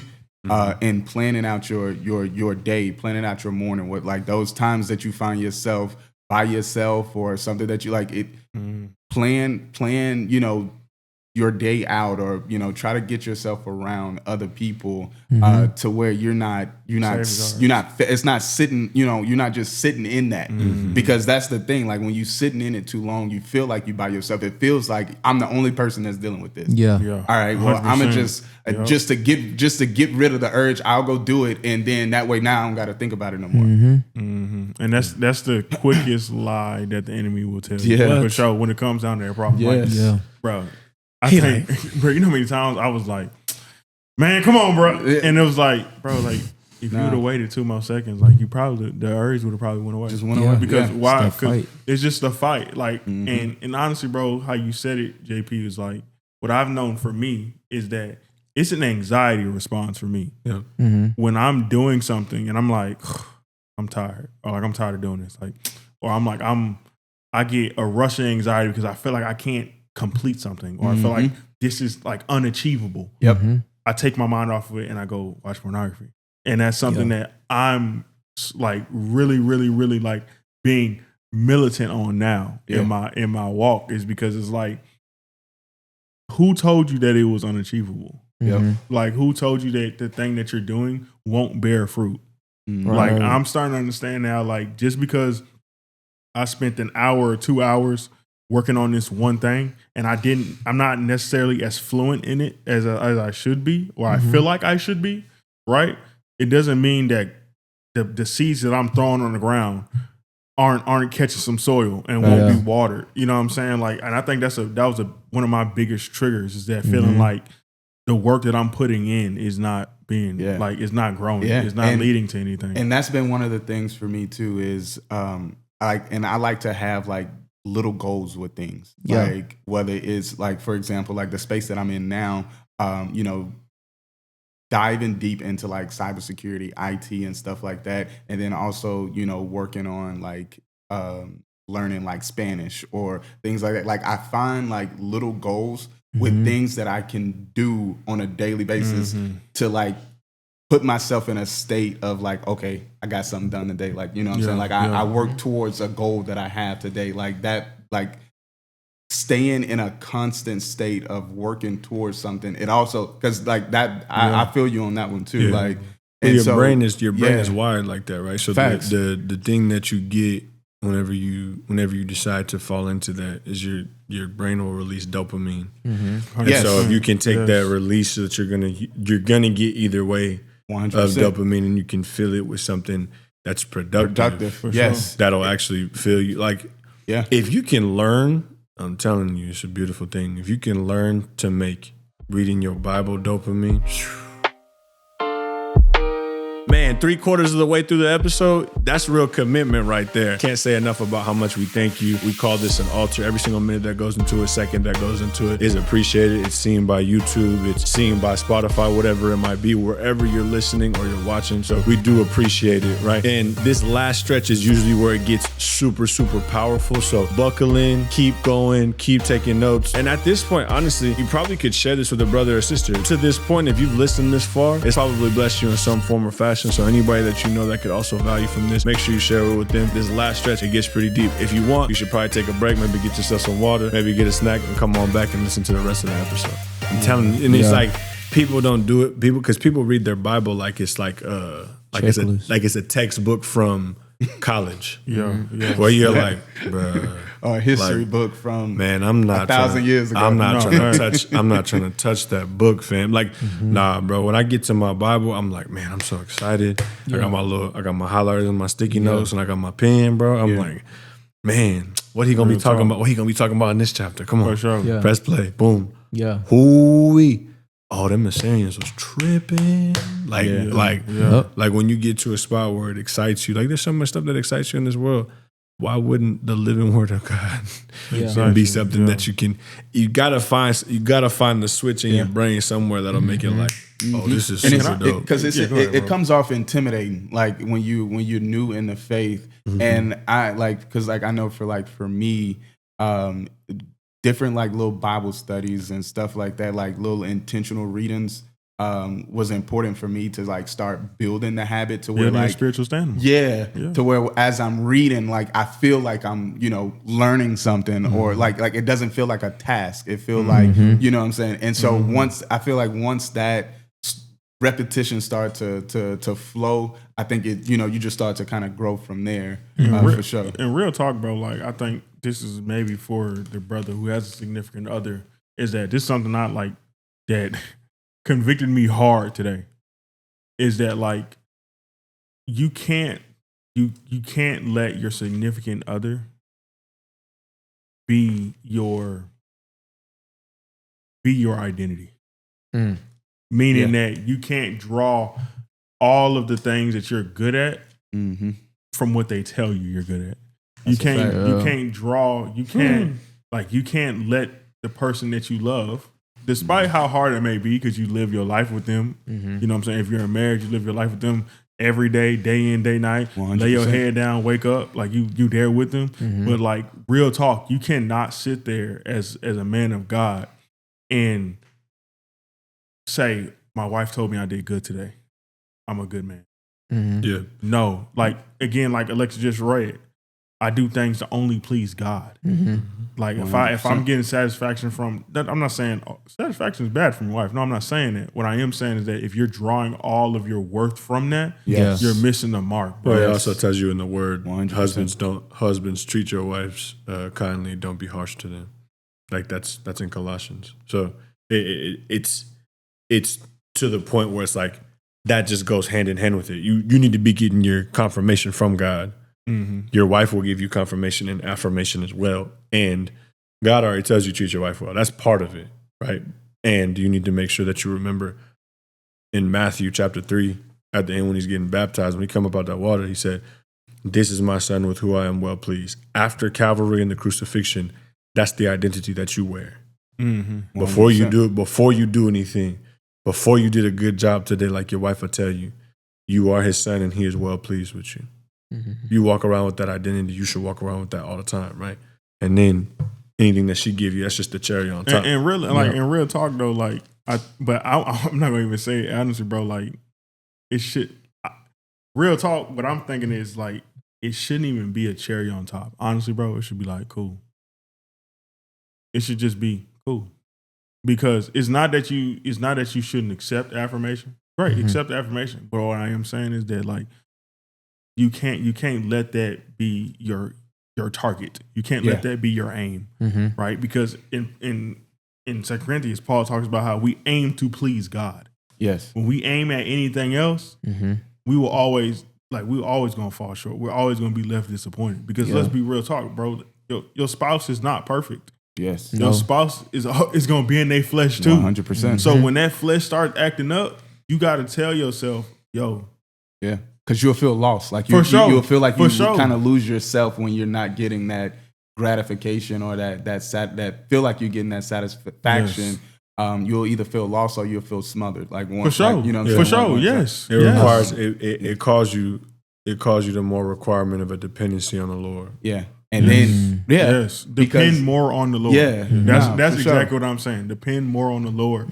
So when things happen, like, because that's another thing. I would say my relationship, right, or my significant other has triggered me to feel like, man, I'm gonna go watch pornography.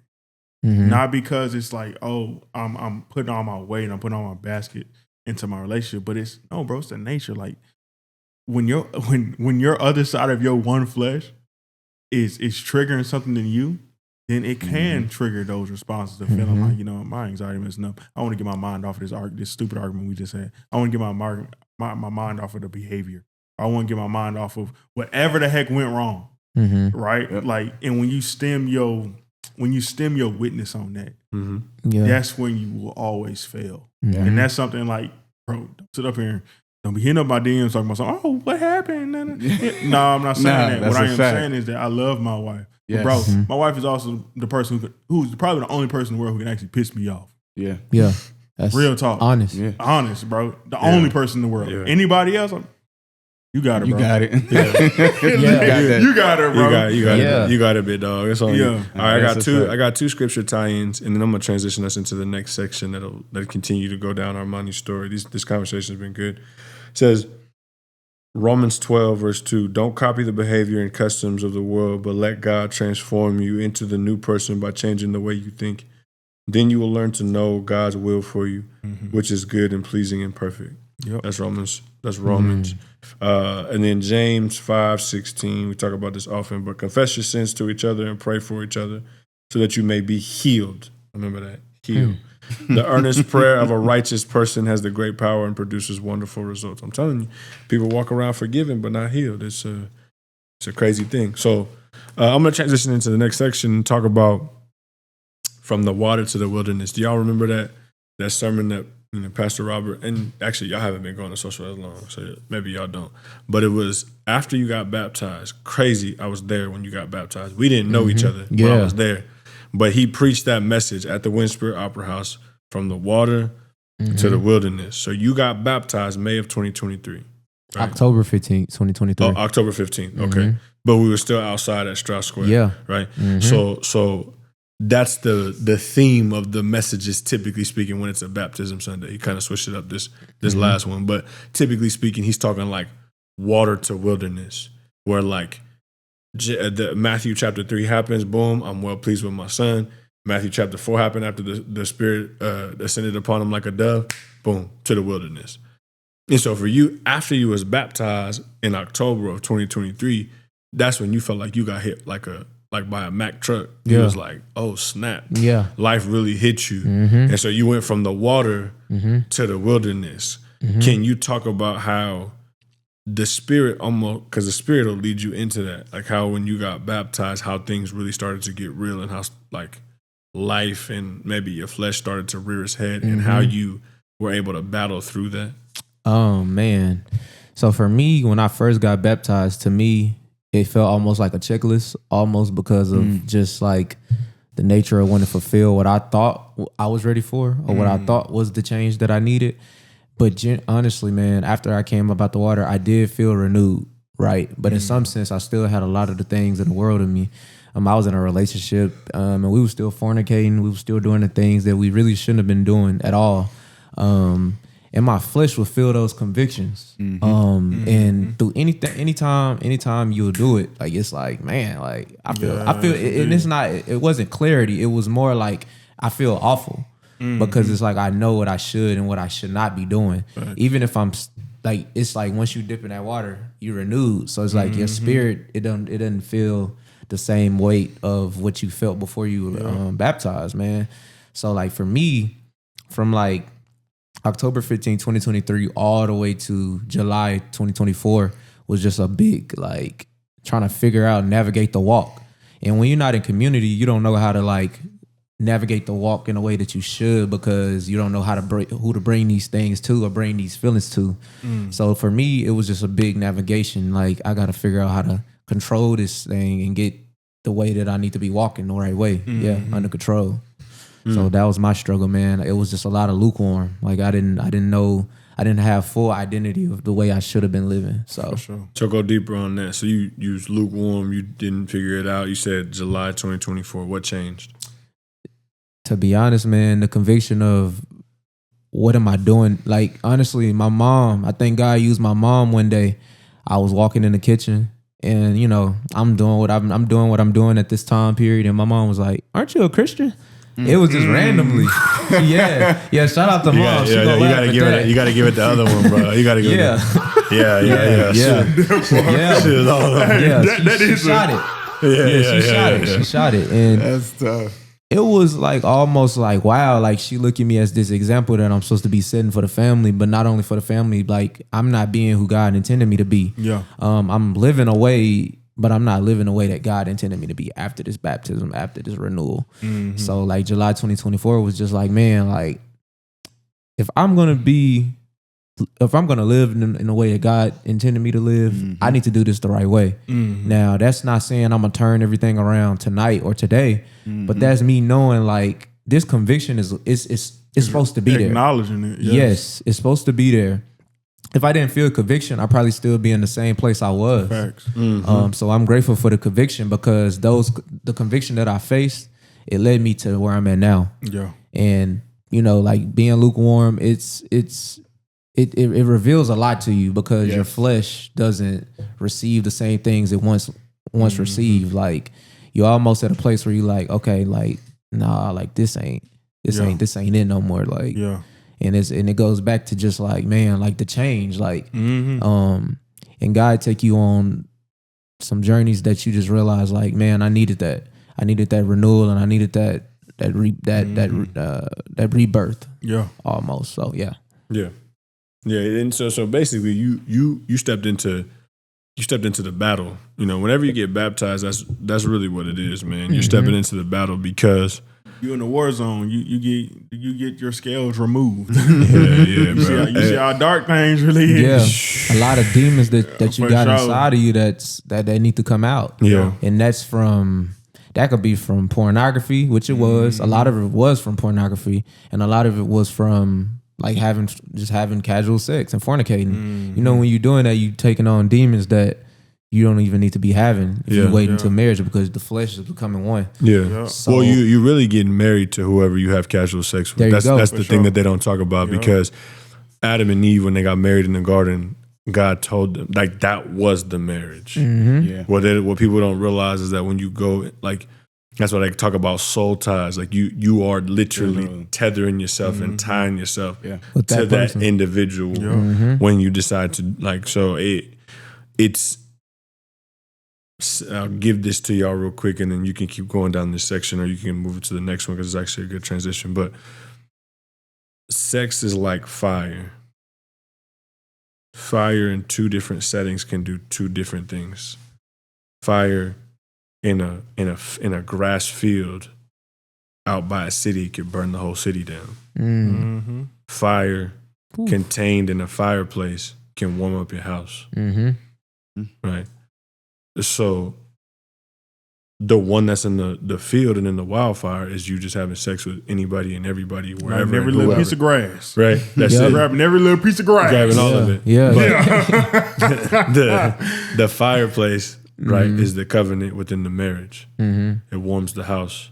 It's when you become one flesh. It's the connection. It's a connection that is necessary within the covenant of your marriage, right? And in 1 Corinthians 7, it tells you not to deny either one of one another, whether you're the wife or you're the husband, unless you guys are fasting for a period of time, but make sure to come back so you don't face any temptation. Yes, That's the proper place for taking part in marriage, sex, is within a marriage.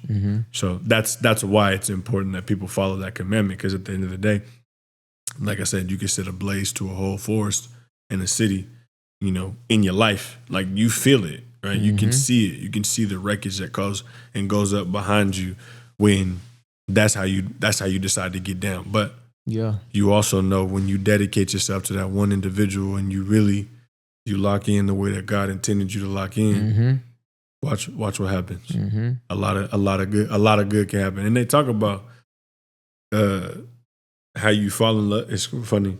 You fall in love with 3 to 5 people over your lifetime, and if you do it correctly, it could be with the same person.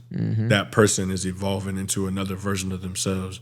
As time goes on, you married to that person, but they get deeper and they walk with God. They start doing something else. Maybe they start owning the business, whatever it is. But all of the ways that you're supposed to continue to love one another are all within the confines of what God had intended for Adam and Eve. Yep. And then for the rest of us, but they wanted to eat, they wanted the apple. So you know what I'm saying? So, That's how it went. Yeah. and that's good. that's really, and I mean it really ties back to, and we got it listed on Go here. ahead, First Peter, 1 Peter 6:7. So be truly glad. There is wonderful joy ahead, even though you must endure many trials for a little while. These trials will show that your faith is genuine. It is being tested as fire tests and purifies gold, though your faith is far more precious than mere gold. So when your faith remains strong through many trials, it will bring you much praise and glory and honor on the day when Jesus Christ is revealed to the world. And I mean, it ain't even much else to even say. Yeah. The word Peter, says what Peter it laid says. it out for Yeah.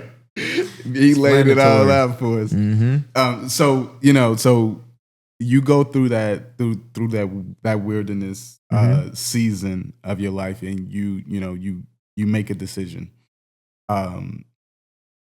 Looking back on that season, what would you say would be like one of the biggest lessons, or like one of the things that you learned most from that time period that still carries with you today? Man, is to know that you got God's grace, but also know that you're gonna stumble.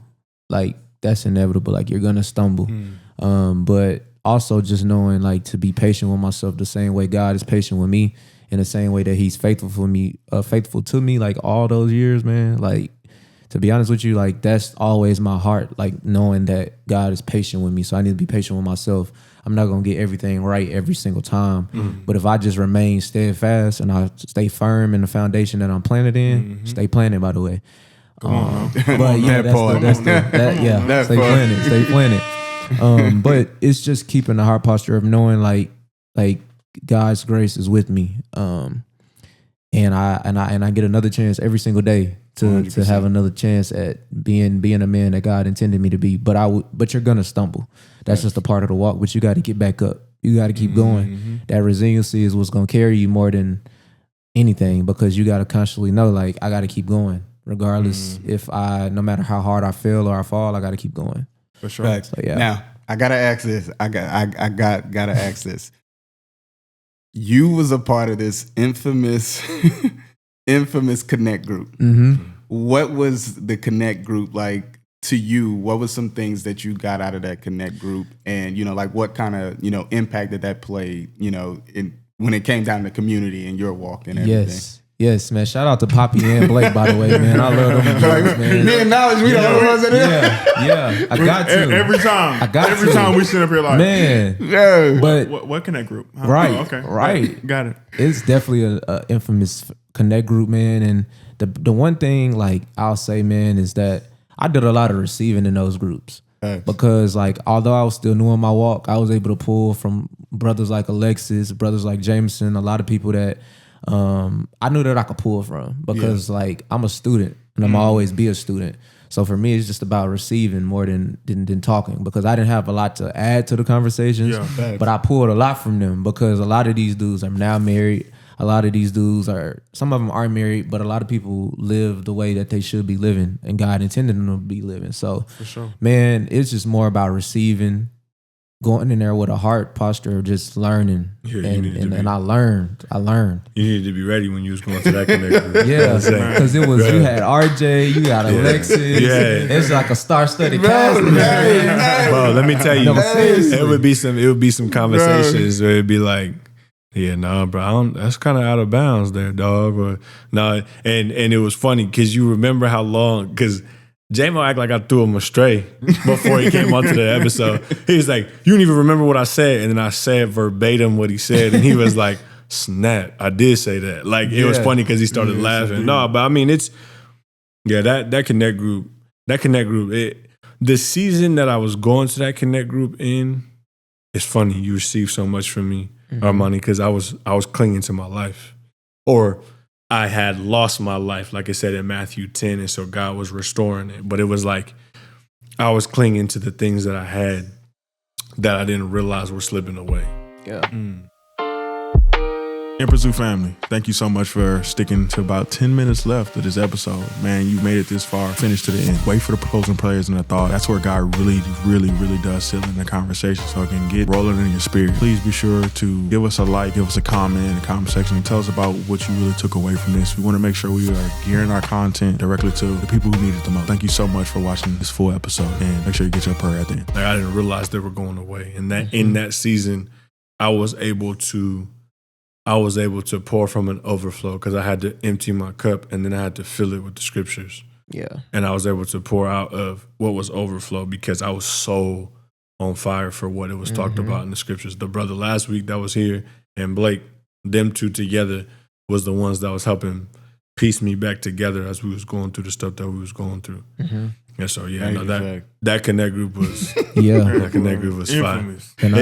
No, I'm saying, hey, bro, like, hey, you know what I'm saying? They did a lot. I love them brothers very much, both of them so much. And you know, me and Blake been having long conversations lately. I've been talking about some of the stuff that, you know, we praying about here in this house, and he been talking about some of the stuff that he's been praying about, and kind of some of the stuff he's like, you know, you never know, like, you know, him and his family, they lost a loved one, you know, not too long ago. And so, like, when you do that, sometimes the wrestle you get, like, this is why you need to remain planted, but you need to remain in community with brothers. So James 5:16 can live and can really come out into its fruition, where it's like, where you're like, I don't understand, God. Like it's okay for you to be like that with the brother where you're like, God, like him, this brother was in your word, was evangelizing for your kingdom, was doing this thing. Like, why him? Right? And being able to have somebody be like, it's okay that you feel like that. Not, well, he's in a better place. Well, I mean, sure, bro. Thanks. Appreciate it. But like, nah, bro. I think I know that one, guy. I know that one. Thanks, guy. Like, I like, hey, bro, I can't tell you I understand how you feel, but it's okay for you to feel like that. Like, it's okay for you to feel like, what's going on? Like, or God, what the heck? Like, like, have fear and healthy reverence for God, and have a good enough relationship where you can be like, what's the deal?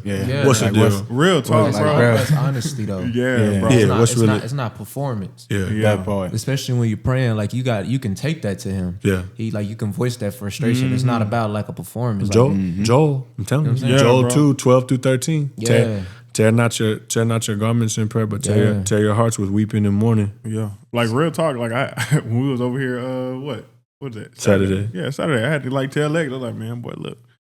I felt like I was like, dang, OG, dang guy. Like I was like, what bro, you like I was like, bro, like man, why you had me do that? Like if he was gonna feel like this, I was like, dang, though, I ain't gonna lie, I feel like you played in my face a little bit, but you know what? Like, like look, guy, like if there's a reason why you told me to do it, so I can only trust, and I can only walk, and if you didn't tell me to do it, obedience.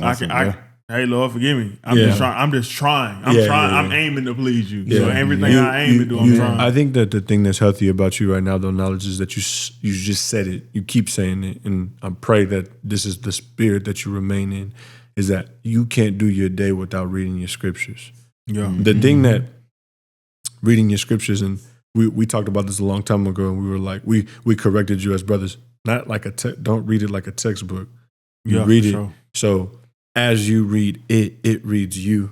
And so that as you go through your days, whatever it might be, you have something new and fresh and aligned with the things that you need. Yeah. You know, as you're going through this life. So nah, man, it's good. That connect group was fire. This this time was fire, by the way, man. Sure. Like you yes, sir. You brought it. You brought it today. You brought it, man. You was talking about that stuff, man. Like you know, it take a big man to, you know, admit where he had shortcomings, but it opens the door, and I love because knowledge is never. I was like, hey, I struggle with that today. Like, you know what I mean? Like, whatever it is that you struggle with, I think that it's refreshing to hear other believers say, yeah, I struggle with that, or like it's refreshing to know that there's other people looking out for you. Like like even yesterday, like we was little bro had his buddy over here, and I was like, hey man, do you have a physical Bible? Because the Holy Spirit, the Holy Spirit checked me. I was sitting here. I got 2 little young brothers in the house with me. And like, I read my Bible, but I'm like, when the last time they picked up their Bible? And that was what the Holy Spirit was like, hey, I can guarantee you it's been a minute since either one of them by themselves have picked up a Bible. So I asked him, I said, hey, little bro, do you got a Bible? He said, no. Well, guess what? First thing we doing is we're gonna buy him a Bible. You know what I'm saying? Like that's go. first. And then from there, it's like, okay, now let's open it. And there's this we're gonna start taking a little man to this youth group out in Fort Worth. Over at the Mercy Culture Church. Okay, word. So when we start doing I've been that, wanting to visit there. Like It's right there by the house, bro. Yeah. I really want to. Yeah. I want to go out there. I drove by there. I said, that's Word. where that spot be fire. yeah, he be in there. Hey, in that church, you really be like, Yeah, Landon shot not playing, bro. No, it's crazy. We're going on Sunday. okay, Yeah? word. So they're gonna start going to the youth group, but we're gonna go on Sunday. That's dope. Yeah, no. Okay. Yeah, Okay. bro. Hey, I'm bro, gonna have to. I'm gonna have to get with you. No, it's we'll talk about why for sure. But it's so Armani, I don't want to take away from your time because we can get into this convo and we would go real deep with it. But I think it's just necessary for us as brothers in Christ to really love on each other, but hold each other's feet to the fire at the same time. Mm-hmm. You know what I'm saying? And be honest. Yeah, and be honest about what we all struggle with. Yeah. And so you blessed those that view these episodes and those that listen to these episodes with some real talk about the things that you struggle with, but the things that God has allowed you to become in the season that you're currently in, man. So God bless you, brother, and all the things that you do. I'm thankful for you, making the trip out here to have this convo with us to just enjoy this time. We do appreciate you more than you know. Anytime. Fellas, y'all got anything that y'all wanted to add from today? Man, I'm not too sure. I'd say, bro, thank you, Armani, because, man, bro, it's a good thing to be able to see the end result of deliverance. Mm-hmm. And honestly, I won't pick your brain on that after the off the pod, but like, man, bro, like to see like, yo, bro, like, yeah, I did that, but I can now go and be a light.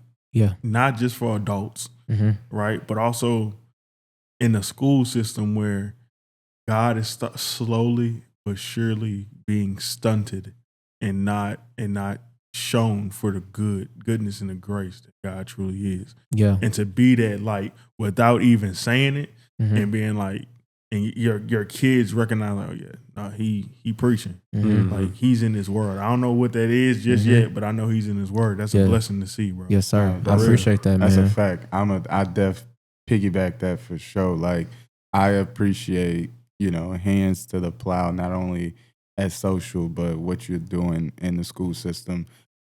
Because strong men leadership, those examples, that man of God example, just as well as is needed in the home, is definitely needed in the school system too. And so you standing in the gap, doing that, and I mean you're a young brother, so you're experiencing life and and pouring this thing in real time into these kids. So I definitely appreciate that for sure, man. I'm that inspired me.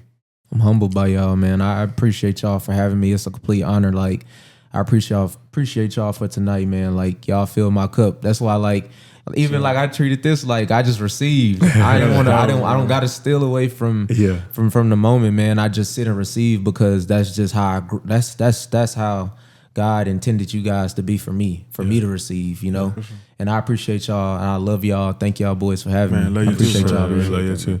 In pursuit of Jesus. Hey, we got to start producing our own gospel. I'm talking about. We can't. Why not? You know what I mean? No. Why not? Again, take this episode. I think every episode is very unique, right? Take this episode and share it with somebody that you feel like can receive from it. Remember, a brother that's been struggling. Like you see these two brothers, they're gonna connect offline. I love that. But somebody who's really in that season where they're trying to figure out, how do I get out of this? How do I get the shackles to fall? Right. And so I'm gonna pray us out and we're gonna get out of here. We're gonna see y'all on the next one. Father in heaven,